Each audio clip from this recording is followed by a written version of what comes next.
Hey, SadBoi here with a Shorty. Shorty! Today we're going to discuss Devil in Ohio, a Netflix series that released on September 2nd, 2022.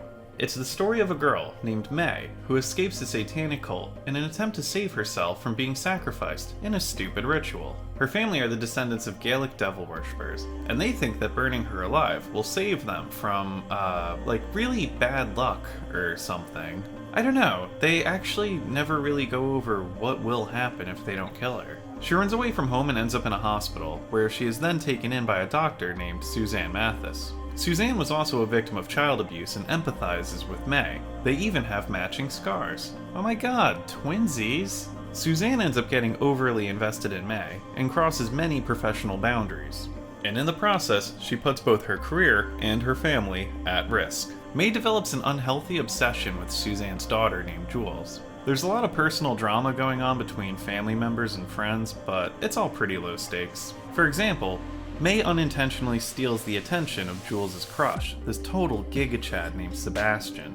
This conflict, like most of the conflicts in this show, fall into the terrible trope of one or two sentences could clear all of this up. It's that thing they do in some shows where a character could take 15 seconds to explain a situation and then everything would be fine.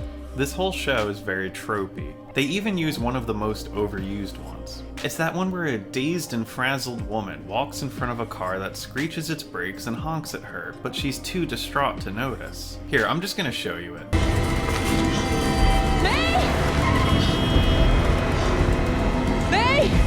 Tell me that you haven't seen that exact scene a million times before. Anyway, the cult comes looking for May and starts harassing the family. They paint stuff, burn stuff, and crash stuff.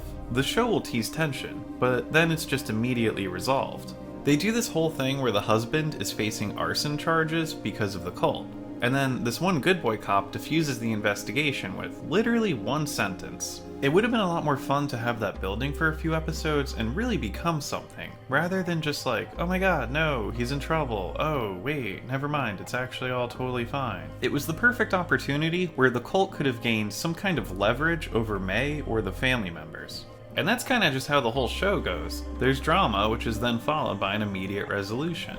At this point, I've seen the show a couple of times, and it's hard to define it as either good or bad. This show has parts that are interesting and entertaining, but it also has other parts that are cringy and unrealistic. It reminds me a lot of American Horror Story in that sense.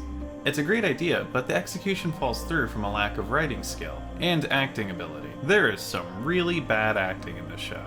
Zaria Dotson plays Jules, and man, she is not good at acting. It doesn't help that she's poorly written, but woof. There's some bad line delivery coming from this girl.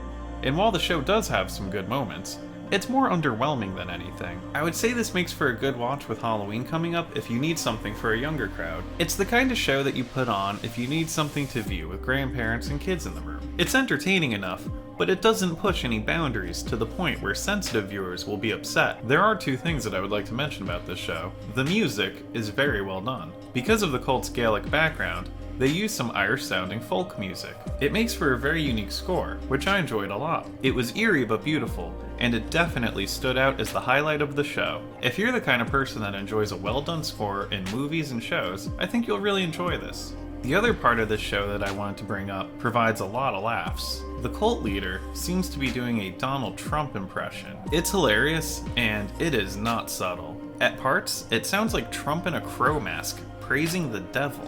He even does that weird thing that Trump does with his mouth, where he kinda curls his lips out. Honestly, it's probably the best part of the show. It is really entertaining. That being said, the way that this show ended didn't really make a lot of sense.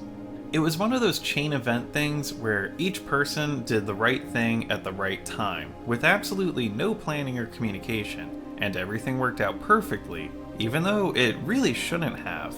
And then they tried to slip in one last little, ooh, creepy moment, setting up a conflict for the next season, but it just made the ending make even less sense. If they decide to make another season of the show, I hope they get some new writers in the room. The sources of drama need to last a little bit longer, and every conflict shouldn't just work out fine in the end. They need to establish sources of tension, and then use them for that tension. They need to start having some serious consequences for the characters' actions. Throughout the majority of the show, it didn't feel like any characters actually grew from any situation. If you have some free time, it's worth checking out, but if you miss it, it's really not a major loss.